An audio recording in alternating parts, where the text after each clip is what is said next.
It's my pleasure on behalf of the Bench Council benchmark committee. My talk title is about AIBench and its performance ranking. I think AI is one of the most important workload. I think no one will question this conclusion.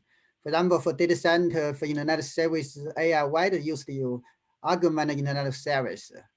For supercomputing, even for supercomputing, many computer scientists try to use AI to tackle some science challenging. For AIoT, I think there are many lightweight AI models are used to help recognize picture, voice recognition, and many other applications. So I think this slide I want to talk about the challenge of AI benchmarking. So I conclude that's phases. I think that I will talk about one slide by slide. I think the first one is a wholly fragmented application scenario. This is a marked departure from the past. For example, there are wholly variety application scenario. For example, there are many logos. Someone maybe you can recognize that. For example, maybe there are intelligent manufacture, intelligent building, electronic commands, something like that. I think there are many application scenarios. For example, application, you have planning, scheduling, logic, probability, theory, many things. I think there are many applications can be used AI to tackle different challenges. In this model we can see the whole difference for different AI model and algorithm. This picture is from HPC access paper. You can see the x-axis is operation, is G flops. The y-axis is top one accuracy. We can see different model have even the accuracy is very small deviation. There's very huge difference the computation complexity in terms of operation. From this slide, I can find the landscape AI chip. In the bottom right, we can see there are several benchmarks. For example, this one is AIBench. This is our logo. We are Prof, where AI benchmark, AI metric, downbench. We can see we have used many benchmarking for reporting the perfect number of different AI chips. For example, from this picture, you can see the AIBench result available.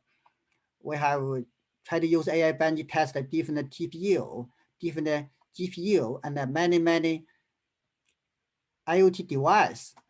We also have MLPerf result available and AI benchmark result available. I think the second challenge is isolated because the real world model and the data set are isolated and hidden with the giant data center. For example, for electronic commands, for search engine, for social network, actually there are many AI models that are not publicly available. They are isolated between academia and industry, or even among different providers. For example, for search engine, they don't know what's the model widely used in the social network. So they pose a whole obstacle for our community toward developing an open and mature research field. The third challenge is the dynamic complexity. I think it is because our system became multi-distributed. Command requirements are handled collaboratively by data center, edge, and IoT device.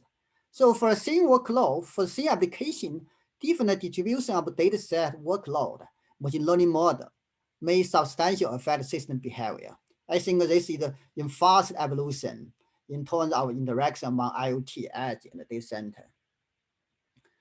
The fourth challenge is service-based, because the way our system, most of our systems adopt the service-based architecture. For example, SaaS model change workload very fast. That's some concept named workload churn. That means the workload changes very fast because each day, every week, the software engineer may release the new version. So it's not scalable, even impossible to create a new benchmark process for every past workload.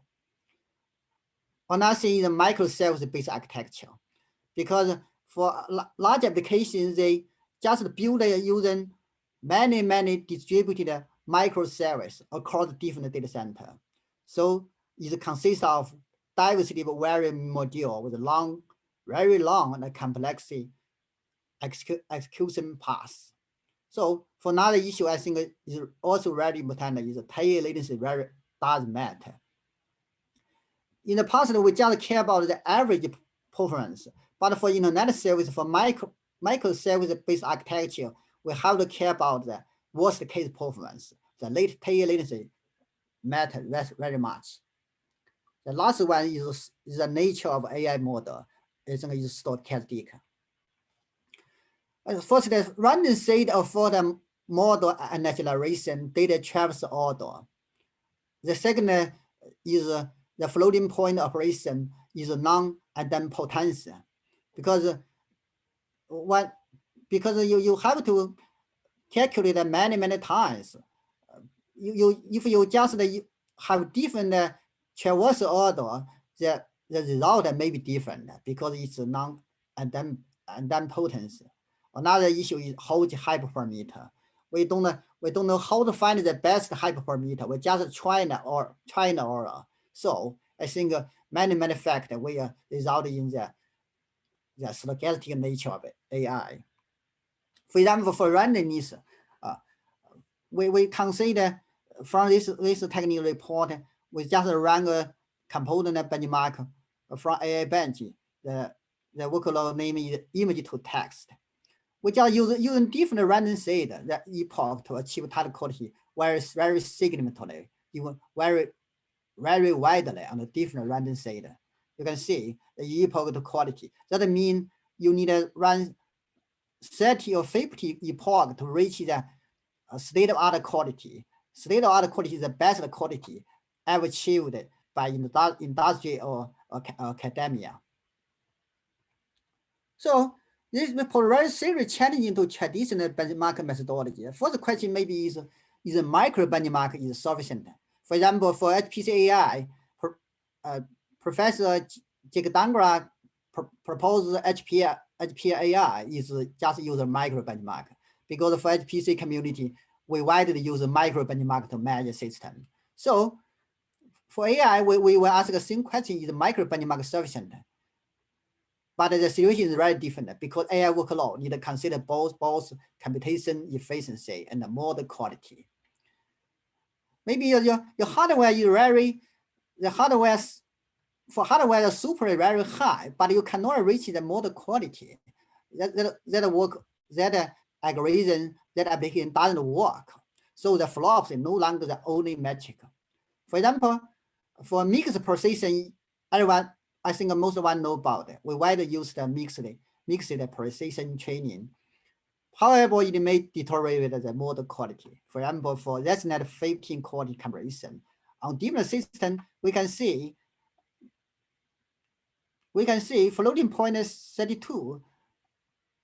Actually, it decreases the quality by a few. But for mixed precision, I think the quality deteriorated much severely. In this figure, we can see flop comparison of ResNet 15 model operator. We can see mixed precision significantly improve the several micro benchmark. For example, convolution, GMM, but the target quality. But the relative performance, but for ResNet 15, the solution is different.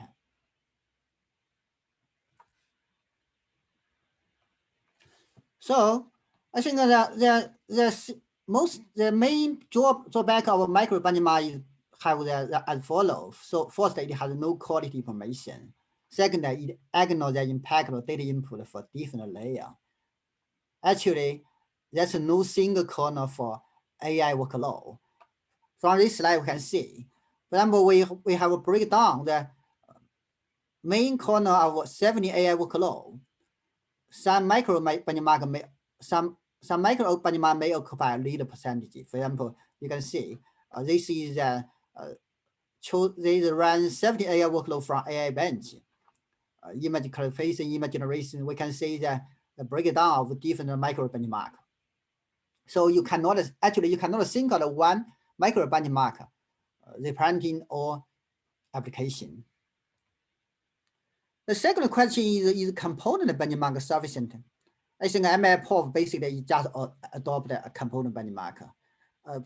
Here we want to take some example. For example, if we use a single component image to text, we can use some OCR model planning technique to optimize.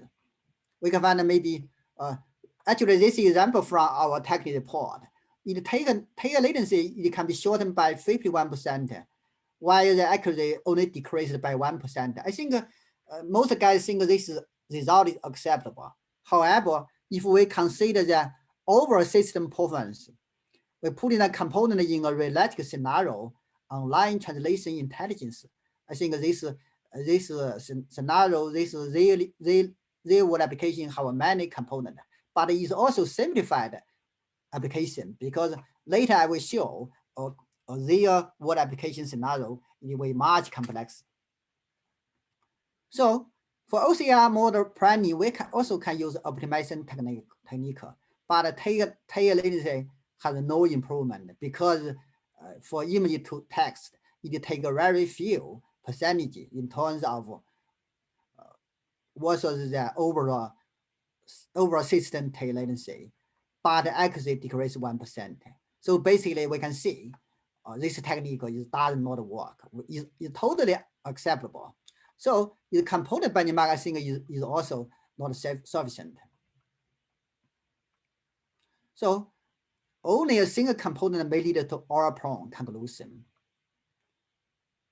We take another example. For example, we consider electronic command search intelligence. I think this is also widely used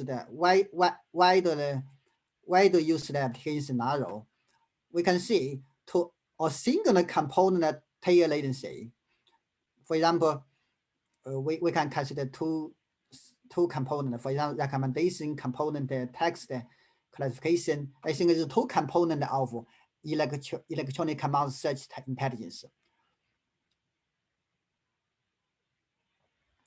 The overall system tail latency will be 2.2 times compared to recommendation component, 180 times compared to text classification component.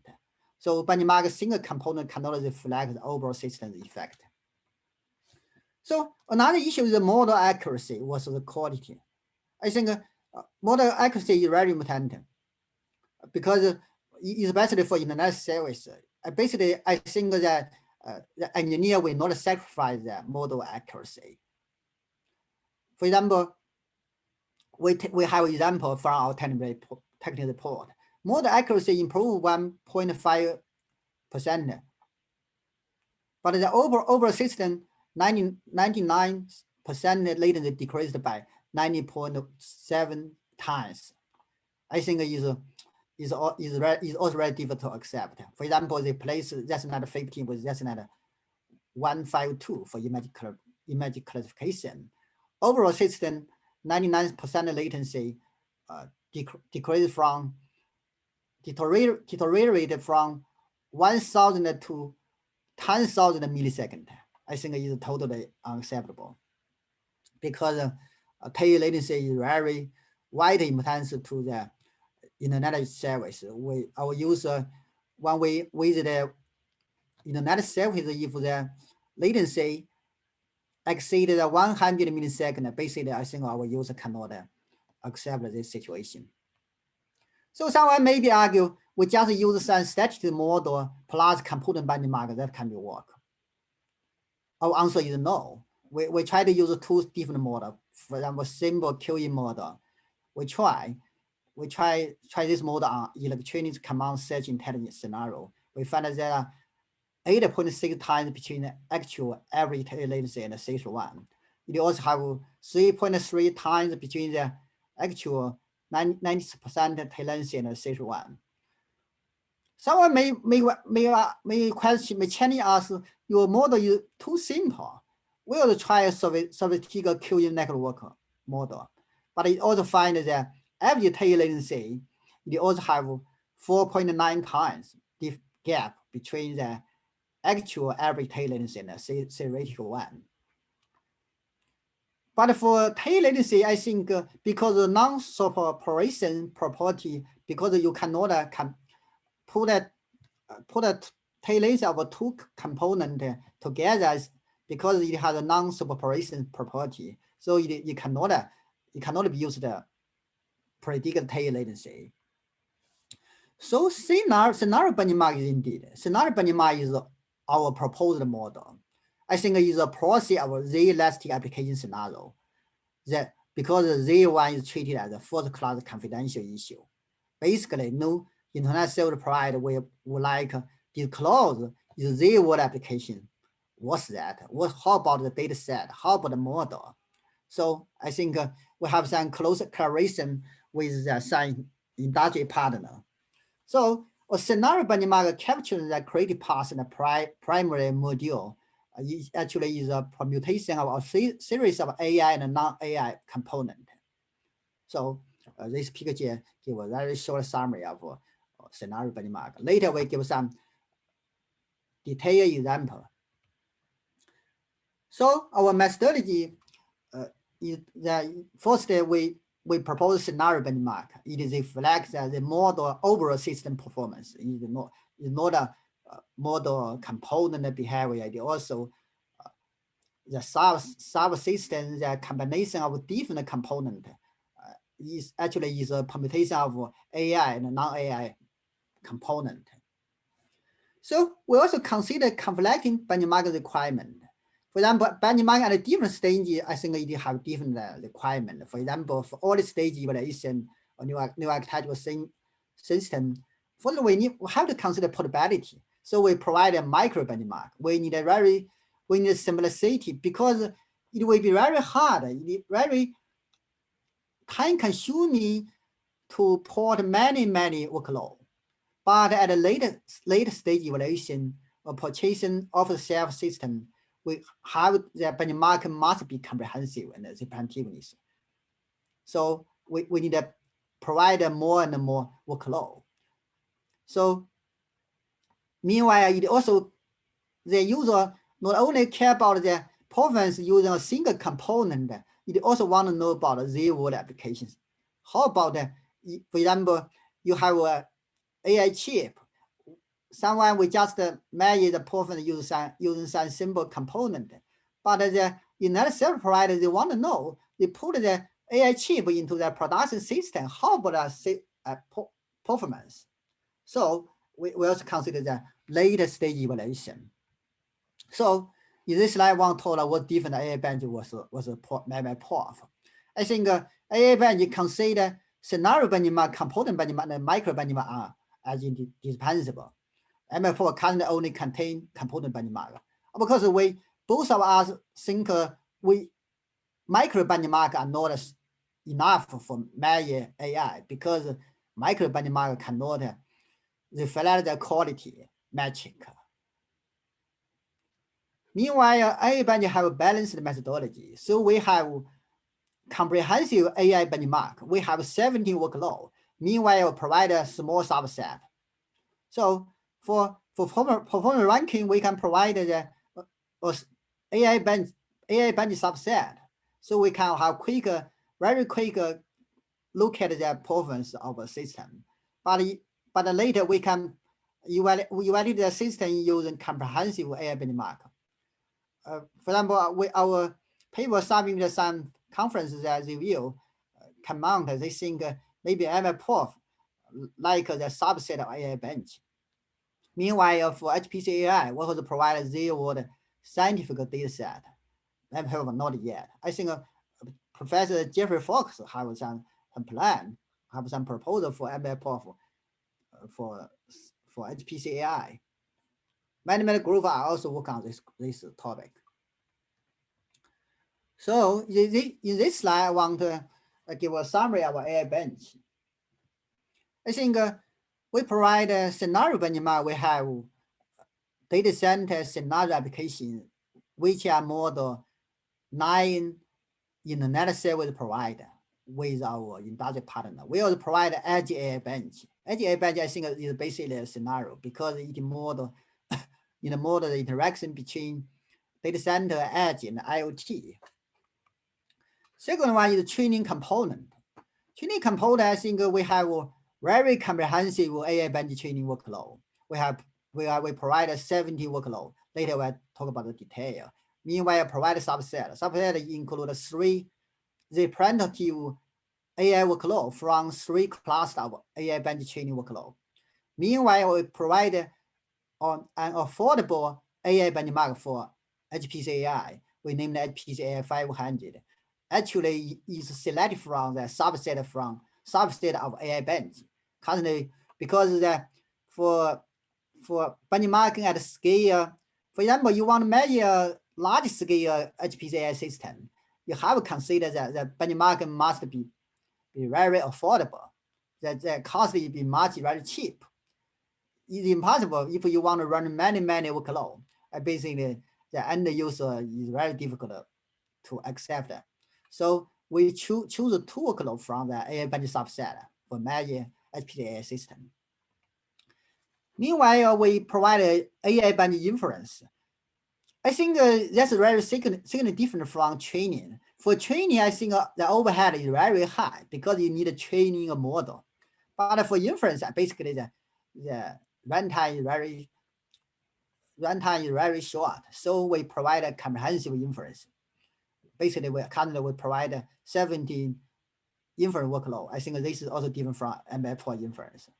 Meanwhile, for IoT, for cell phone, we also provide AIoT bench. AIBench, I think it focuses on many lightweight model. It provide implementation on diverse framework because we found that our evaluation show that diverse model and the diverse framework are very important for many IoT system. Later we'll show the data. Finally, we provide a micro benchmark. AIBench micro benchmark basically is a micro benchmark. I think we use providing we can know which kernel frequently used. This is not very difficult. So I want to talk about the related work. I think for AI benchmark, I think Fashion is from Harvard University. I think is one of the most early paper, but it have no quality metric. It only consider the performance. DNA mark it probably available from GitHub from 2016 and the GPGPU 2017. It provides 8 micro benchmark. Of course, for micro benchmark, there's no quality metric. I think Baidu released the deep bench in GitHub in 2017. It also it only some basic operator containing, I think basically this is a micro benchmark. Bench'20 is from a group of ICT, our same institute, Cambrican. I think is probably available from archive in 2017. Is published on GSST 2018. It provides 10 micro benchmark. It also provides micro benchmark. Of course, it provides a neural network model. Downbench, I think is already, this paper is independent, although it is published on as a NIPS workshop paper, but it is the first paper proposing using time to accuracy as metric. Time to accuracy it means how much time it will achieve to reach the state-of-art quality.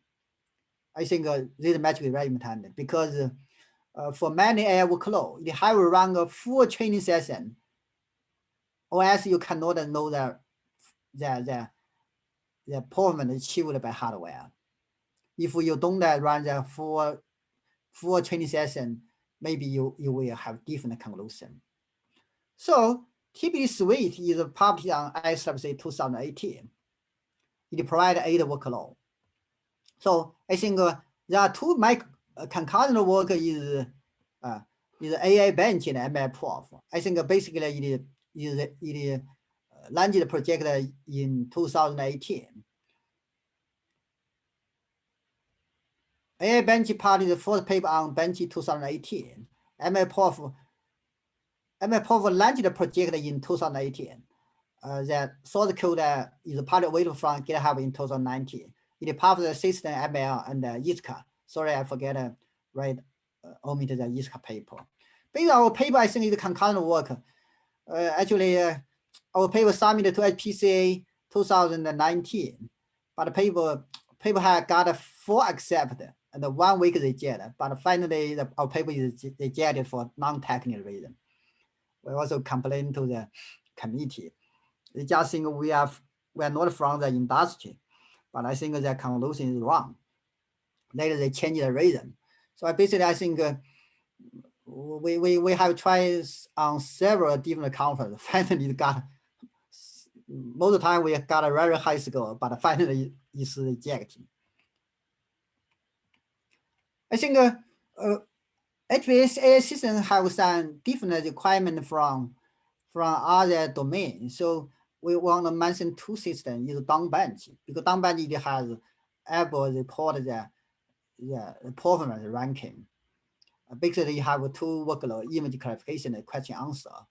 HPC 500, I think we provide the tools. I propose the first scientific deep learning is Gemini weather analytic. I think is the first real-world scientific deep learning workload. So I think Professor Thorsten Hoffler proposed Deep 500. It proposed a framework.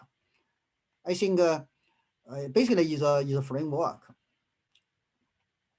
I think that Professor Jake Dangler proposed HPAI is a micro benchmark. I just mentioned what's wrong with using micro benchmark in major AI system. I think it is going the quality target. I think ML-Prof, I think for example, Google also try ML-Prof on large scale system. I think the last project is AI-Prof, is launched by Tsinghua University. They also report a Prof number. It's based on auto ML. I think this benchmark have 2. I think they have two issues. First one is auto ML. I think the reproducibility of ML is quite poor. Later we report the problem data. Another issue is that for auto ML, the scalability.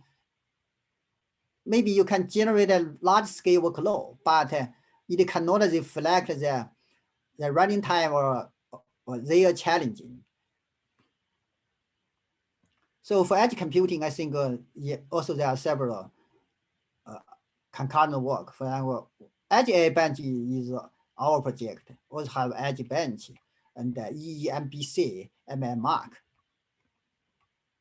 For IoT, I think that one very famous benchmark is ETH, published on ECCV 2018. The name is AIBenchMark. We also have AIoT. It published on Bench 2018. So I will talk about it later in the detail, because I have used 30 minutes. I have to speed up. So in this part, we'll talk about the detail of AIBench. AIBench basically have included scenario benchmark. I just mentioned scenario benchmark is a process of real-world application scenario. Meanwhile, they have a training workload, inference workload. I think that for HPC AI 500 is just a subset of AIBench training, because for HPC AI system, you have to consider the affordability. So you cannot run so many workload. So we chose 2 representative workload from AIBench. For AIoT bench, it measures I think many IoT device. So we emphasize the diverse model and the framework. Of course, we also include a more AI task. Meanwhile, also provide micro benchmark. I think don't need to talk about too much about the bench council. This AI bench contributor, I think it also have 50 or 60 member. So why scenario benchmarks? First one is only scenario benchmark can reflect the overall system effect. It can model the creative path of a real-world application scenario. It must consist of a primary module. Meanwhile, it can measure the trade-off. We can consider different model quality versus the quality of service. Because for internet service, the tail latency is widely importance to guarantee user the expectation. Meanwhile, we have to consider quality. For example, for electronic commands, if the AI model, the quality of AI model is very low, the internet service provider will have very large loss of financial loss. Meanwhile, we need to provide a different level of performance data from overall system to subsystem to component to hotspot function for performance troubleshooting. Only component management may lead to error-prone conclusion. So this is a methodology. First, we can formalize the real-world application scenario as a DAG-based task modeling. Someone maybe you just will say it must be considered. You must think that is cycle freedom. But I think if you have a cycle, we can model at a much larger granularity. Second one, we will distinct the real-world scenario into a scenario benchmark application. It is simplified. We becoming the permutation of essential AI and non-AI tasks. Someone we are just ask, why don't you just use the copy of real-world application? I think there are two reasons. First one, no internet service provider will disclose the detail. Second one, if the real-world application, the code size is very huge, it is necessary you can write the best code for so complication requirement. So after simplification, we can provide maybe we can provide the best implementation. Meanwhile, we can specify AI component certification. We provide a reference implementation. We provide the user framework. Because if you just build a scenario benchmark from scratch, it will be the overhead will be very high. So we provide the user framework. So the scenario benchmark is a process to real-world application scenario. Meanwhile, we also provide AI component benchmark. We can get the AI micro benchmark. We can for shooting trouble for performance shooting. So I think we consider scenario benchmark, component benchmark, and micro benchmark as indispensable. We combine it together, we can know, we can feedback to the industry user, we can optimize the system, we can try new hardware, new innovative models, algorithm on the scenario benchmark. Currently, with 17 industrial partners, we have proposed 9 typical scenarios. For example, with Alibaba, Tencent, Baidu, NetEase, Jingdong, TikTok, PayPal, we have 9 scenarios: electronic command search intelligence, online translation intelligence, content-based image retrieval, web searching, facial identification, and payment. I want to talk about too much because the time budget is very limited. We have some distinct rule. Basically, the rule used to program the very large DAG, very complex DAG of real-world application scenario. We just give an example. For example, this is electronic command search, real-world application scenario, real-world application implementation. I think very complex. So we can use the rule 1. We just remove similar processing logic. We just the cap 1. Second, we remove the smallest fraction because for this part it handle very smallest fraction of user requests. We just remove this one. Second one, remove auxiliary function because they are not an essential function. Fourth way, for some task, we just provide one state-of-the-art model. But for in another server, maybe they provide several model because they just want to achieve the best quality. 5, we can combine several different components. Finally, we remove AD is because after I1, several similar processing logic are removed. So the AD is, I think you have to, because it have nothing to do with the system, you have to remove again. So after distilling, we get this one. I think it's a much simplified scenario application benchmark. So we provide the user framework. Let me take a look at the time. You have to take 40 minutes. So this is a scenario benchmark. We have implement electronic command search intelligence. I think it is because if you finish, just take a look at our paper on the archive. We remove the technical report from the website because some people are under review. This is online translation intelligence. So I want to talk about some slides about Edge AI Bench. I think Edge AI Bench is the first comprehensive end-to-end Edge AI benchmark framework. I think this basically is also a scenario benchmark. So methodology is a way you investigate a typical Edge AI scenario extensively. We choose the 4 typical scenarios. First one is ICU Patient Monitor. Second one is surveillance camera.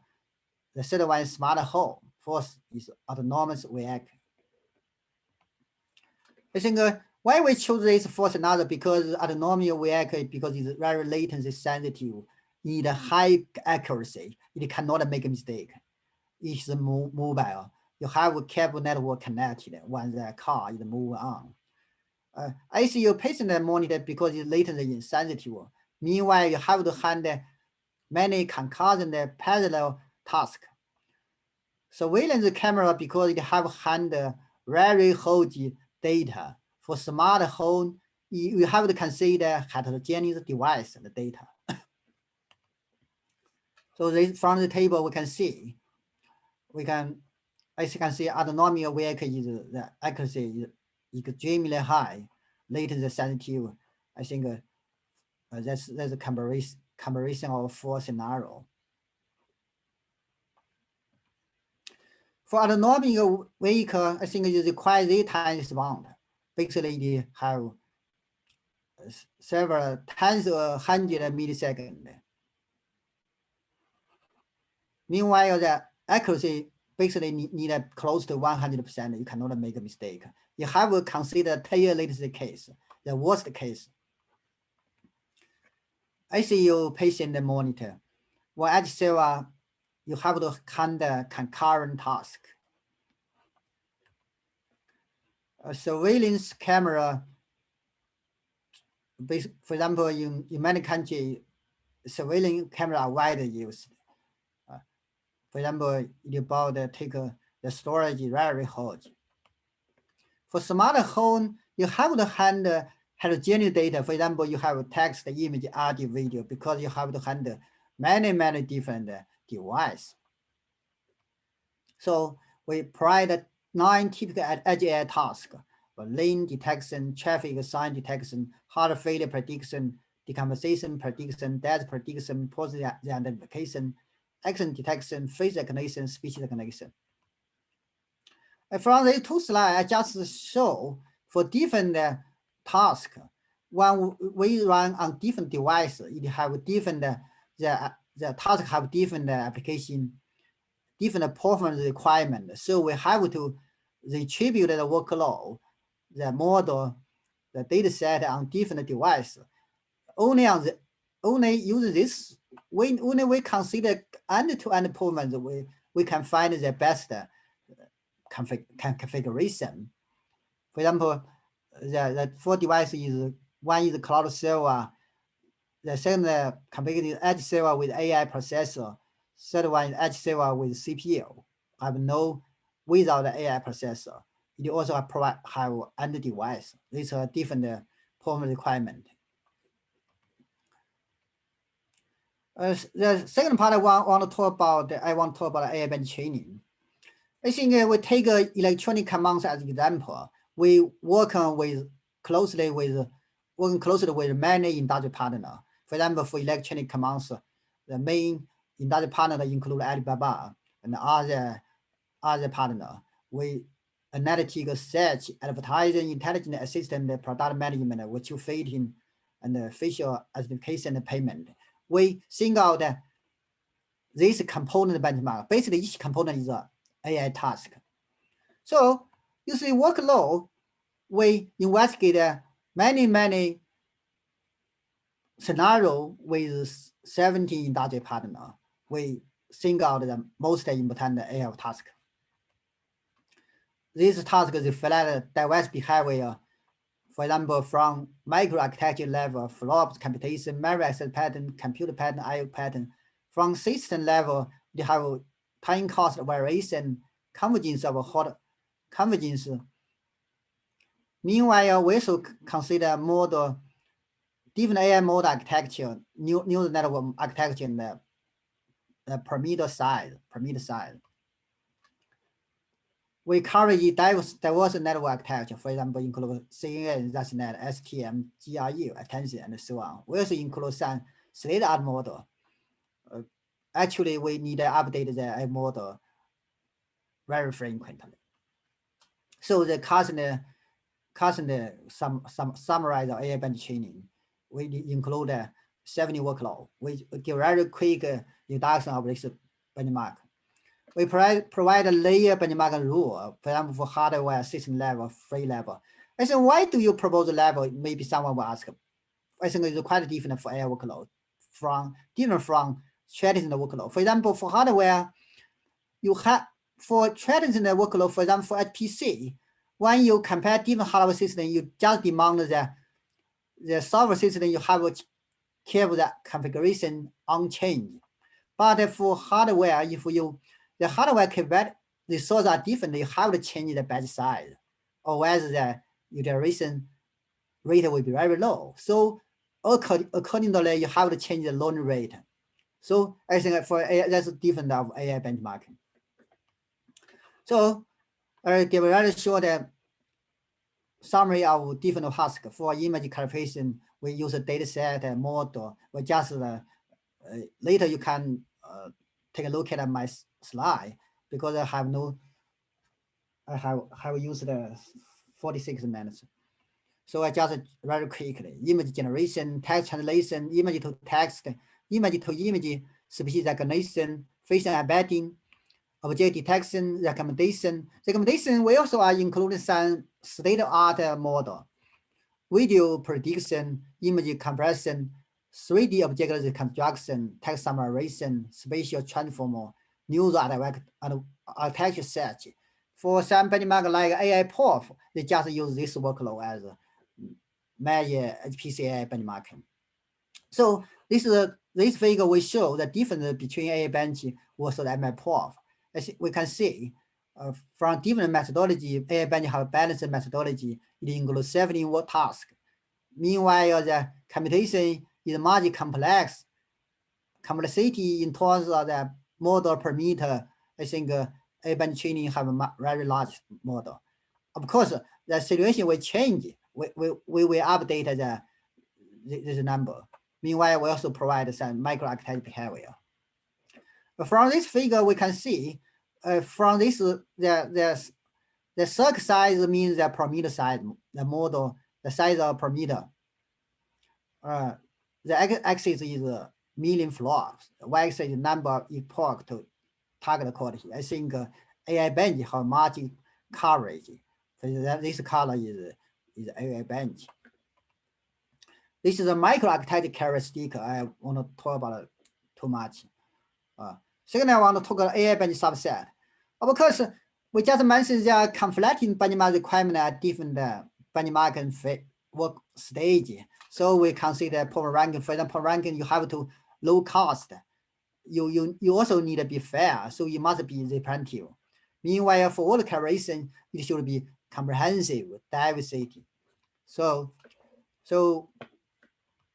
we propose that methodology for choosing subset. We have considered model, algorithm, characteristic, system microarchitecture characteristic. We also demand a clear termination condition. For example, again, it have no public accepted evaluation metric how to terminate the condition. So meanwhile, the AI algorithm must be very, the randomness must be very low. The reproducibility must be very high. So we'll consider this situation. For example, for randomness of AI workload, from this table we can see the most high randomness of 3D phase recognition is 38.46. I think it's very high. This is the epoch to achieve the target quality. So for neural architecture set is also high as 60.15. But for image clarification, for learning to rank, for object detection, I think the variation is very low. So basically, we choose these 3 AIBench subset: learning to rank, object detection, image clarification. So we have some AI chip ranking. I think basically, I have some. You can visit the Bench Council website for more detail. Basically, TPU have significant performance advantage in image clarification, but it lack generative. Do not support many model. You cannot run, for example, object detection and learning to rank work on TPU, but TPU for image clarification is much better performance. Second, when using TPU, I think that AI framework is also very important. For example, there's a whole performance gap between using TensorFlow and PyTorch. Basically, TensorFlow uses different implementation. I think that you can find that performance number. Also, so that basically GPU have better generative than TPU. I think for most AI chip, I think that this is a current situation because you cannot provide really bad software ecosystem, but GPU provide very good, excellent software ecosystem. So HPC AI 500 basically is using two workload from subset. We just mentioned why we choose this subset because it considers repeatable, representative, affordable.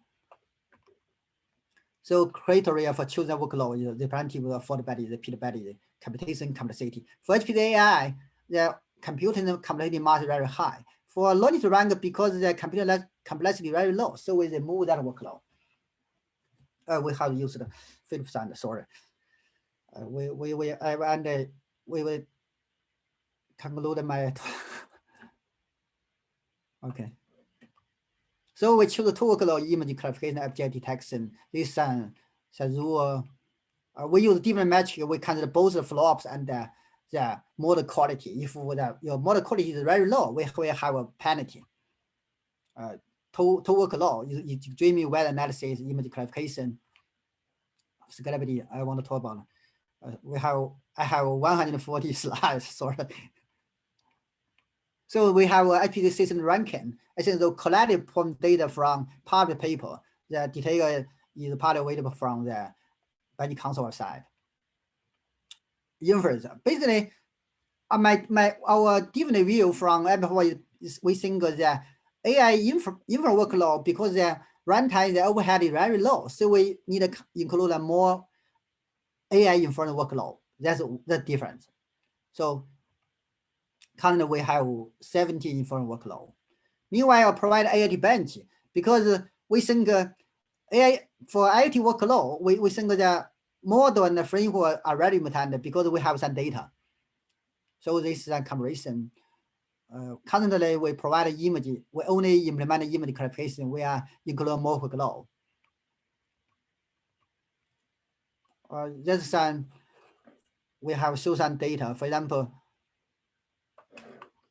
this is different hardware when you're using different the framework. We have different performance overhead. Currently, we have 3 frameworks: TensorFlow, Flight, Cav2, PyTorch, Mobile. This data will show the percentage. Basically, that for different model, different devices have different degree support for diverse framework. Maybe I think the framework that have very important impact on performance of application because they have different implementation. We have some metric. Basically, metric we also can consider the accuracy and the runtime. So the evaluation we have currently we have evaluated 5 different devices.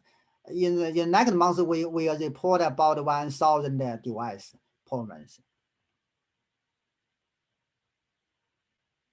This is test instance.